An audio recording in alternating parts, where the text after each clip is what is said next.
পর্বে আমরা এরকম একটি ফর্ম ডেভেলপ করা শিখেছিলাম। এখন আমরা ড্রপডাউন মেনুর পাশে একটি ক্যালেন্ডার সেট করে ডাটা ইনপুট দেওয়া শিখব। আপনারা যারা আমার চ্যানেলে নতুন তাদের জন্য বিশেষ অনুরোধ, আমার চ্যানেলের প্রথম কয়েকটি ভিডিও দেখে আসুন, তাহলে আপনাদের বুঝতে সুবিধা হবে। প্রতিটি video source code video description বক্সের লিঙ্কে পেয়ে যাবেন। চলুন শুরু করা যাক। আমাদের বর্তমান ড্রপডাউন মেনুর পাশে আমরা আমাদের ক্যালেন্ডারটি সেট করব। এর জন্য ম্যাটেরিয়ালাইজ সিএসএস এর ফর্মের পিকার্স থেকে এই ধরনের একটি ক্যালেন্ডার আমরা ব্যবহার করব। আমাদের index.html পেজের বর্তমান ড্রপডাউন মেনুর ডিভ অংশটি কপি করে নিচে পেস্ট করব। পূর্বের ইনপুট বক্স দুটির মতো এই দুটো ডিভের ইনপুট ফিল্ড কলাম সেগমেন্ট 6 করে দিব, যেন পাশাপাশি দেখা যায়। এরপর নতুন ডিভের সিলেক্ট অংশটি কেটে দেই এবং আমাদের ক্যালেন্ডারের ল্যাঙ্গুয়েজ মার্কআপ অংশটি কপি করে এই স্থানে পেস্ট করি। লেবেলটি পরিবর্তন করে ক্যালেন্ডার করি। এবার আমাদের পেজটি সেভ করে নতুনভাবে ডিপ্লয় করে দেখব আমাদের পেজটি দেখতে কেমন হলো। হ্যাঁ, আমাদের ক্যালেন্ডার অংশটি চলে এসেছে, কিন্তু ক্যালেন্ডারটি শো করতেছে না, কারণ একে ইনিশিয়ালাইজ করতে হবে, যা ম্যাটেরিয়ালাইজ সিএসএস এর ডাটা পিকার পেজে দেওয়া আছে। আমাদের js.html পেজে যেহেতু আমরা ড্রপডাউন মেনুটি ইনিশিয়ালাইজ করেছিলাম, তাই ক্যালেন্ডারের জন্য এই অংশটুকু কপি করে আমাদের js.html পেজের এই অংশে পেস্ট করে দেব। ভেরিয়েবলের নামটি পরিবর্তন করে দেই। এবার আবার সেভ করে আমাদের পেজটি নতুনভাবে ডিপ্লয় করে দেখব।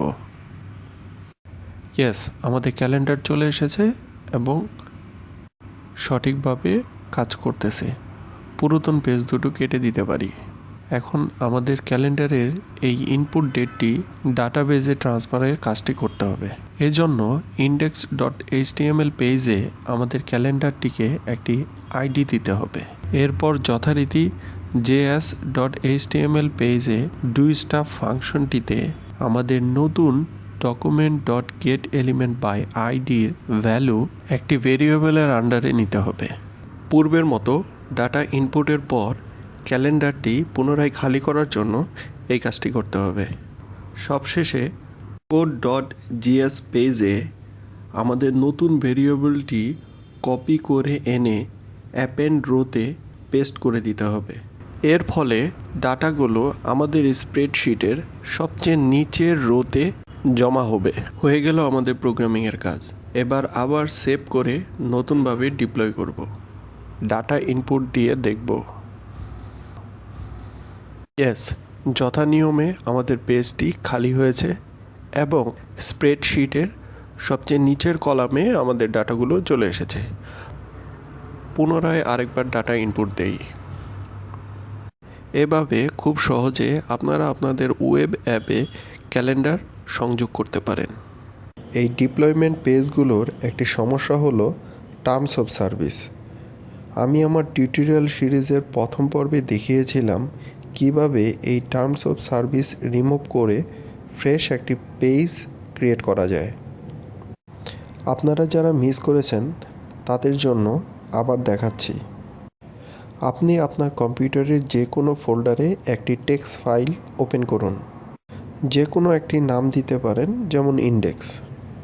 আমার টিউটোরিয়াল সিরিজের প্রথম পর্বে দেওয়া প্রোগ্রামিংয়ের লিঙ্কটি ওপেন করে প্রোগ্রামটি কপি করে টেক্সট ফাইলে পেস্ট করুন। এখানে পেস্ট দ্য লিঙ্ক এই স্থানটিতে আপনি আপনার ডিপ্লয়মেন্ট পেজের ইউআরএল কপি করে পেস্ট করুন। এরপর যথারীতি সেভ করে আপনার টেক্সট ফাইলটির এক্সটেনশন HTML করুন, যেন ব্রাউজারে সরাসরি ওপেন করতে পারেন।